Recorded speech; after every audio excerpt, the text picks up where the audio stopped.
Hello, hello, hello.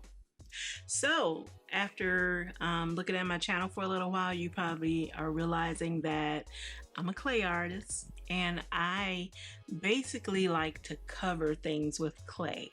So it took me a while to realize that I still try to make things with clay from scratch. Do pretty good sometimes, but I really get a joy out of or a kick out of covering things with clay, and I love making bracelets. I've been dealing with a lot of foil lately, just playing with it, and I made a lot of veneers. This one was starting to look kind of old to me. Let me bring it up to you. It's starting to look kind of old to me. Still pretty, but I think it got leached a lot because I made it and set it on top of paper. The backing isn't all that cool, but I was going to try to do something with it. I don't even know if it's enough. I want to cover this bangle bracelet with this. I don't know what it's going to turn into, but this is the start of the project. I got these cutters off of Etsy from a woman named Irene. I'll put her Etsy shop up on the screen, but she is the creative dork on YouTube. I want to say that's her shop name too. But these cutters are amazing because you see how it's 1, 2, 3, it's 5 of those circles. Yes, I have a cutter that size, but my one cutter, of course, that's going to be 1 at a time circle, but if I cut with this, I'm getting 5 at a time, so it's like a production tool. The smaller they get, they can get quite annoying, but I think the annoyance is more me than it is the cutter. They'll get stuck in the cutter, and that's whether I use water or cornstarch, or they'll still get stuck. So 9 times out of 10 is probably me, but I don't even care about them getting stuck, because if you turn it over, you see there's a little hole right there. I'll usually grab this tool right here from Artiza. I got a whole bunch of them and it fits. So I'll use that to poke through very softly to get my pieces out of there. So it's not really a big issue. I just haven't figured out why it's sticking, and it's on the smaller ones more so than it is the bigger ones. But I love these so much that I ordered, I don't know, one of them is Susan Bailey. I don't know which one it is. I'm gonna have to go and look on the website or on my invoice. But that was the first set I ordered and I enjoyed. I think it was the petals, but I enjoyed them so much that I went and got the squares, I got the circles. I figured I was just gonna use the square ones on this, and probably the larger square ones. The veneer is not even as far as the slats that I made, and I couldn't send it back through the pasta machine or nothing because, like I said, it's kind of bleached. So touching it is just giving it all kind of issues. That's why it looks like this on the thing. So I could maybe step down to this one, because what I wanted to see was if I can get some squares of gold and some squares of silver, and that way I can stagger them or every other them on the bracelet. So we just gonna see how this one works. I am not a planning person. Usually I pull out my clay, I pull out colors, and I sit here and I stare for a minute, and then I just start playing and my play turns into something. So that's what we're gonna do today. So you guys stay tuned and see what this bracelet turns into. Out of the way, this right here is just going to be a base for the bracelet. I'm going to thin this out, and then I'm going to, this bracelet has already been baked. When you're dealing with wood, I guess that's one point that I can share. When you're dealing with covering wood, it needs to go, depending on where you got it from. If you know that the person that you got it from has already baked this and put it back under a put it in the oven or something to try to get more of the water out of it. People look at wood and think wood is dry, but it's not. There's still moisture in the wood. The wood came from the tree. The tree gets natural moisture, so it's still sometimes still in the wood. So just to be sure that all the moisture is gone, I always bake my wood pieces no matter what it is. I put it in the oven for about 10 minutes on 300 just to bake out as much of the moisture as possible. And I always use Kato Poly Clay liquid Kato Poly Clay, or I will use the poly paste on the bracelet in order to stick the clay to the bracelet. Always. You can actually use this. I only put the cornstarch in here because the bottle was empty, but you can actually buy this and use it as what I'm using it for now, because powder is nothing but cornstarch with fragrance, I think. So I'm gonna dust this on here to see if it helps me any, because they get terribly stuck, and I'm gonna lose some of it. I feel like I'm gonna lose some of it because of the way I have to move, but we'll see how it turns out. I am not gonna be able to get perfect squares. I already know that. Let me see. Ooh, that was good. Okay, and you see I tried to go on the line, but it's just not going to be perfect, but I am getting some gold, so we just gonna make it do what it do, baby. Who knows where that's from? Gonna make it do what it do, baby. Tell me in the comment section where that line is from. Okay, I like the way this is going so far. Okay, let me get more of them done, because I know you don't want to watch me do this, and I'll be right back. So we have all of our squares cut out. I do not know, again, if it's going to be enough to like cover both sides, or it may be just enough for me to do some kind of design on one side and the other side just be plain. I didn't want that because the way this wears, you know, you'd be able to see both sides, and if somebody's looking at one side it would be plain and the other side would have this. I'm not sure, so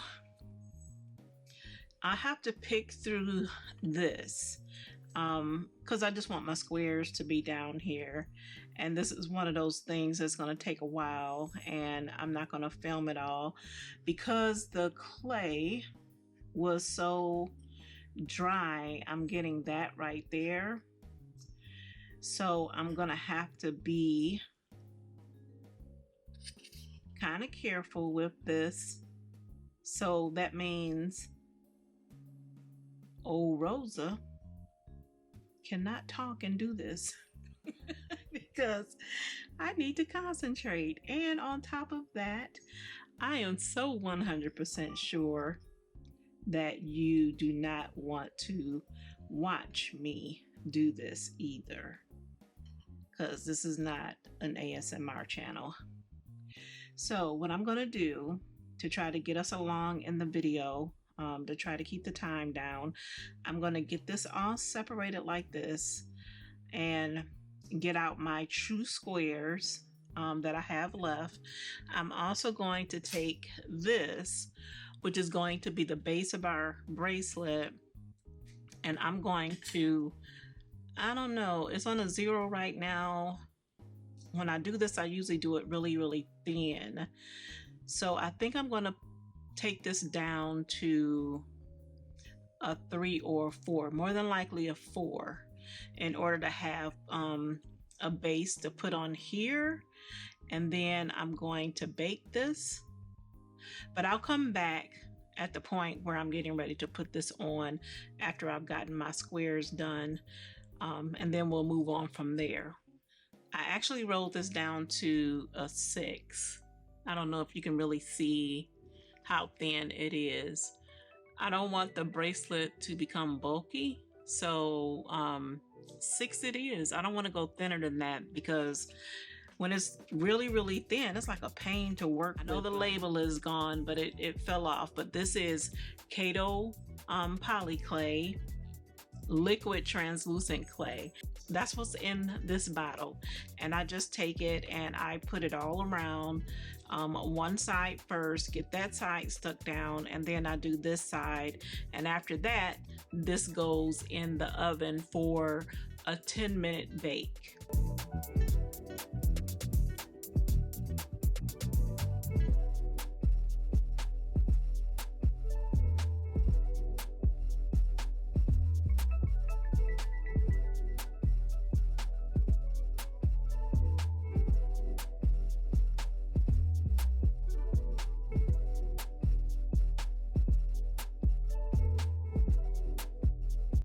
Okay, so laying this down and cutting around it this way has been the easiest for me. I used to try to wrap it like freeform, I guess you want to call it, and that just does not work. It's a more neater technique for me to lay it down just like this, and it becomes like puzzle pieces. So I had that down a little bit too good, huh? And you don't have to worry about stuff like this because this is just your base. And what you just want to do is make sure everything is like solidly laid down so that you don't get any bubbles. As I'm doing this, I'm filling areas where it's up, and I'm feeling the air release out of the sides as I go around. So we're just going to make sure that it is pressed down and there's no air pockets on the edges.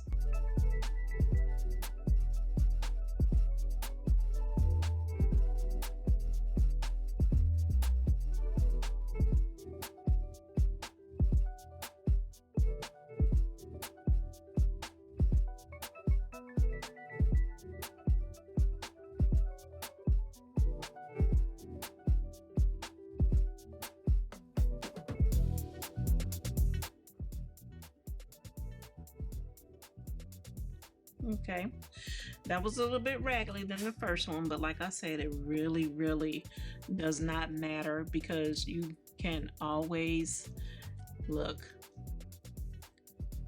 make them meet. It's still raw clay. Or you can even do the RosasUtopia smear on this and get you some really work you up some really overly conditioned clay until it's soft, and then do the smear. But I'm not going to do that. I'm going to show you how easy it is just to make everything meet. Because this isn't really, well, you do want the edges to be pretty good, but I do want to cover the edges. I really don't have in my mind how this project is going to look or how it's going to turn out.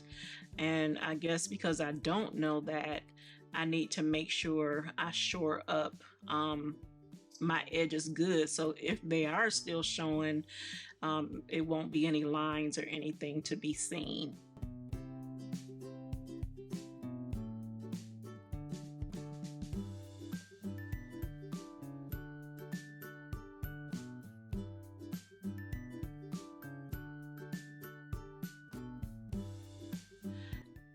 As much as I smoothed, I still see some bumps that I missed. I don't believe that this will bubble up, but those bumps, usually they're one of two things. It's either an air bump, or it's where you have just more clay accumulated in the area than in the other, and you haven't smoothed it completely. Just in case it's not one of those, one of the other, I don't want the air to pop up on here and cause issues after baking. So I'm gonna take my little acupuncture needle. I don't even know if you guys can see that it's such a tiny needle. I like this because it doesn't leave big holes in your design. You know, if this was it and all that I was gonna do, and this was gonna be the bracelet, If I don't do too many of these, you wouldn't be able to even tell that this was done. But I'm going all the way around and I'm making sure that I'm hitting, I don't know if you can see that, but that's a little bump right there.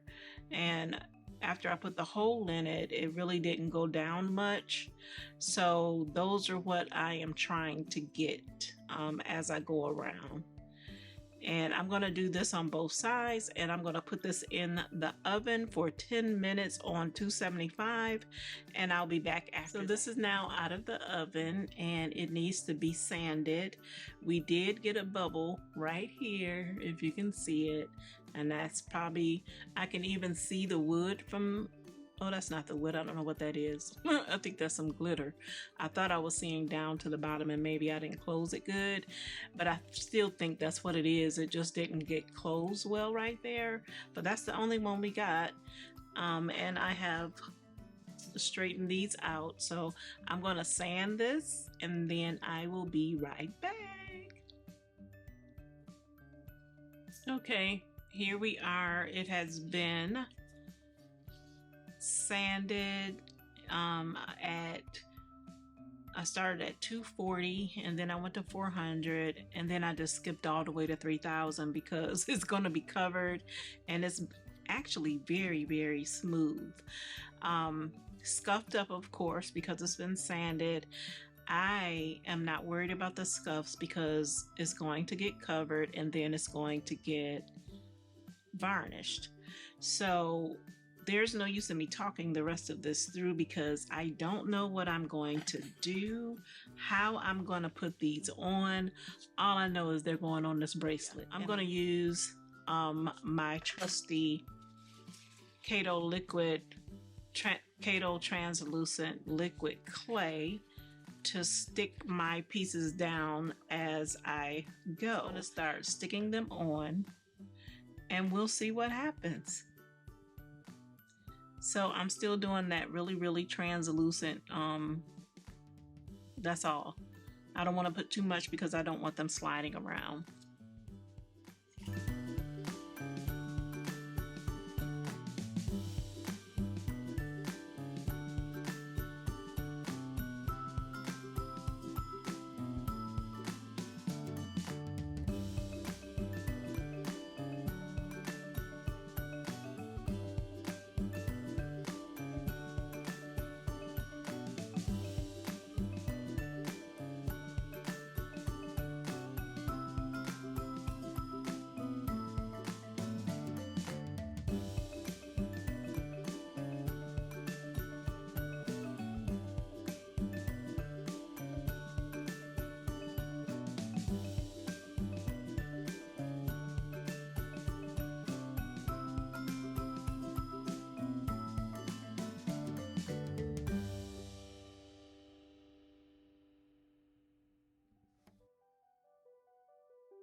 So I'm to the point where I have all of them on there and I had a few left, if you can see that over there. I absolutely like the way this is coming out, but I did want the squares to be a little bit more defined, but they couldn't be because I needed to you know, hide the underbelly of this. It needs some more cleaning up. As you can see, the insides around the rim and everything. So it's really smooth in places, like right here, but I need to get those cracks gone and you know, just cleaned up some more. So I'm going to continue working on it and cleaning it up, and I will come back and show you before I put it in the oven. So this is the end result. Even though the squares are not defined and everything has incorporated together, I think it's a pretty look. I really think that's pretty, and once it gets varnished, it's really going to pop. So she is out of the oven, looking very good. I have already sanded the inside. You see that? It's really pretty, and it's matching the gold leaf that's on the outside. So I haven't used this before, so let me not use too much, but oh, that's pretty. Oh, and it dries fast. Got some on the outside, but that's okay. Hopefully I can clean that up. That's pretty. Well, alrighty then. Look how easy that was. How easy was that there? So we're gonna clean that up and varnish it, and I'll be back. I use Revive on this, which is, I don't have it in the original bottle. They don't even sell it anymore. I started using this because I saw Susan Bailey using it on her beads, but that's what's on top of here, and it's about 3 coats. But this is it. We are finished. I hope you enjoyed watching. All right, I'll see y'all in the next one. Bye bye.